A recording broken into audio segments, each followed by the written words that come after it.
Hello दोस्तों, महात्मा गांधी के हत्यारे नथुराम गोडसे को 15 नवंबर साल 1949 को फांसी दे दी गई थी। 30 जनवरी साल 1948 को नथुराम गोडसे ने गांधी के सीने पर 3 गोलियां दागकर उनकी हत्या की थी। पर हत्या करने और हत्यारे को फांसी हो जाने तक के पूरे इंसिडेंट के बाद एक सवाल ये उठता है कि आखिर क्यों नथुराम गोडसे ने महात्मा गांधी की हत्या की। लेकिन एक समय ऐसा भी था जब नथुराम गोडसे गांधी भक्त हुआ करते थे। लेकिन ऐसा क्या हुआ कि वो गांधी जी का विरोध करने लगे? इसके लिए गोडसे के पास ऐसी कौन सी बड़ी और असली वजह थी? चलिए इसके बारे में विस्तार से जानते हैं। नाथुराम गोडसे का जन्म 19 मई साल 1910 को भारत में महाराष्ट्र के पुणे के पास बारामती में एक मराठी ब्राह्मण परिवार में हुआ था। उनके पिता का नाम विनायक वामन राव गोडसे था, जो कि पोस्ट ऑफिस में काम किया करते थे, और उनकी माता का नाम लक्ष्मी गोडसे था। नाथुराम का बचपन का नाम रामचंद्र था। दुर्भाग्यपूर्ण किसी घटना के कारण उनका नाम नाथुराम दिया गया था। दरअसल बात यह है कि उनके जन्म से पहले उनके माता पिता के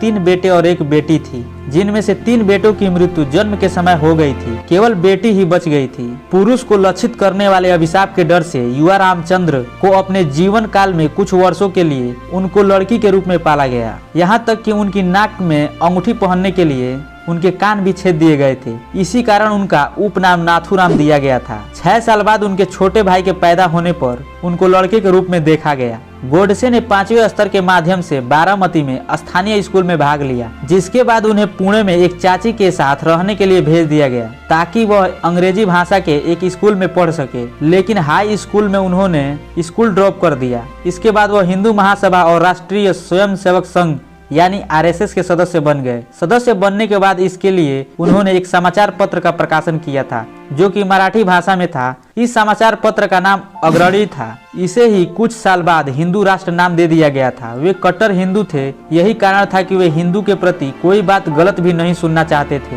बिरला भवन में हर शाम 5 बजे प्रार्थना सभा हुआ करता था। लेकिन 30 जनवरी साल 1948 को महात्मा गांधी सरदार वल्लभ भाई पटेल एक साथ व्यस्त थे। तब अचानक 5:15 बजे नजर उनकी घड़ी पर पड़ी। वो प्रार्थना सभा के लिए मंच की तरफ आगे बढ़ रहे थे। तब अचानक नाथुराम गोडसे ने पैर छूने के बहाने गांधी जी के पास गए और बैरट से पिस्टल निकालकर उनके ऊपर लगातार 3 गोलियां दाग दी। जल्द ही गांधी जी को बिरला हाउस में उनके कमरे में ले जाया गया, जहां कुछ क्षणों के बाद उनकी मृत्यु हो गई।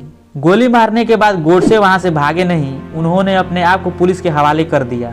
महात्मा गांधी के मृत्यु के बाद नथुराम गोडसे ने अदालत में अपना बयान स्वयं सुनाने की बात कही थी और उन्हें बयान देने की अनुमति मिल भी गया था। बयान देने के दौरान जितने लोग उपस्थित थे, कुछ लोगों की आंखें गीली हो गई थी, कई लोग रोने भी लगे थे। गोडसे ने जो बयान दिया था उसे भारत सरकार द्वारा प्रतिबंधित कर दिया गया था। लगाए गए प्रतिबंध पर गोडसे के भाई ने 60 वर्षों तक वैधानिक लड़ाई लड़ी थी। उसके बाद सर्वोच्च न्यायालय द्वारा प्रतिबंध हटा लिया गया। गोडसे ने गांधी की हत्या के कई कारण बताए थे। गोडसे का कहना था कि गांधी जी अपनी मर्जी की करते थे। वे कभी भी भारत के बारे में सही फैसले नहीं लेते थे और किसी भी बात को मनवाने के लिए अनशन पर बैठ जाते थे। नाथुराम गोडसे ने गांधी जी की हत्या के कई कारण बताए। नंबर 1, जब भारत पाकिस्तान का बंटवारा हुआ तो भारत के द्वारा पाकिस्तान को 75 करोड़ रुपए दिए जाने थे, जिनमें से पाकिस्तान को भारत द्वारा 20 करोड़ पहले ही दे दिया जा चुका था। उसी 20 करोड़ का यूज करके पाकिस्तान ने कश्मीर प्रांत पर हमला कर दिया था। इस हमला के कारण उस समय के प्रधानमंत्री पंडित जवाहरलाल नेहरू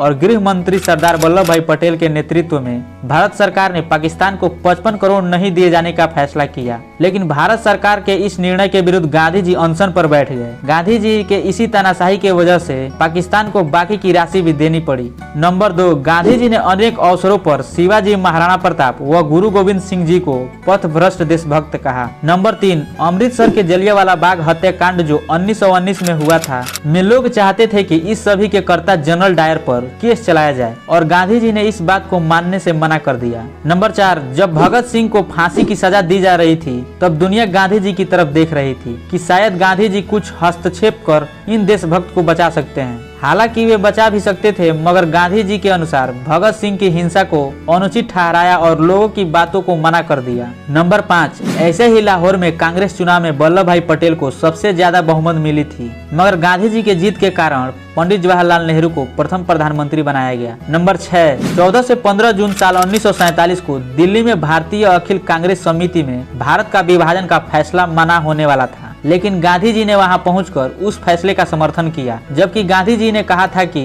भारत का विभाजन उनकी लाश पर होगा। नंबर 7, सोमनाथ मंदिर का सरकारी खर्च पर दोबारा बनवाया जाना था। मंत्रिमंडल की अध्यक्षता जवाहरलाल नेहरू के हाथ थी। गांधी जी तो मंत्रिमंडल के सदस्य भी नहीं थे, फिर भी उन्होंने इस प्रस्ताव को मना करवाया और 13 जनवरी साल 1948 को आमरण अनशन पर बैठकर मस्जिदों का पुनर्निर्माण करवाने के लिए दबाव डाला। नंबर 8, गांधी जी ने पाकिस्तान से आए हुए हिंदुओं को, जो कि दिल्ली की खाली मस्जिदों में शरण लेने के लिए आए थे, उनके पास रहने के लिए जगह भी नहीं थी। तब गांधी जी ने उस स्थिति में उन हिंदुओं को शीतलहर में ठिठुरते हुए बाहर खदेड़ भगाया, जबकि उनमें बच्चे, बूढ़े, स्त्रियां सभी शामिल थे। उन हिंदुओं को ठंड में बाहर रात बितानी पड़ी। यह देख नाथूराम गोडसे के आंख से आंसू आ गए। ऐसा माना जाता है कि कुछ कारण ये भी थे जिस वजह से नाथूराम गोडसे ने गांधी जी की हत्या की। उसका मानना था कि गांधी जी देश के विभाजन के जिम्मेदार थे। गोडसे को लगता था कि गांधी जी ने दोनों तरफ अपनी अच्छी छवि बनाने के चक्कर में देश का बंटवारा करवा दिया। गोडसे का यह भी मानना था कि तत्कालीन सरकार मुस्लिमों का अनुचित रूप से तुष्टीकरण कर रही है और यह सब गांधी जी की नीतियों के कारण हो रहा है।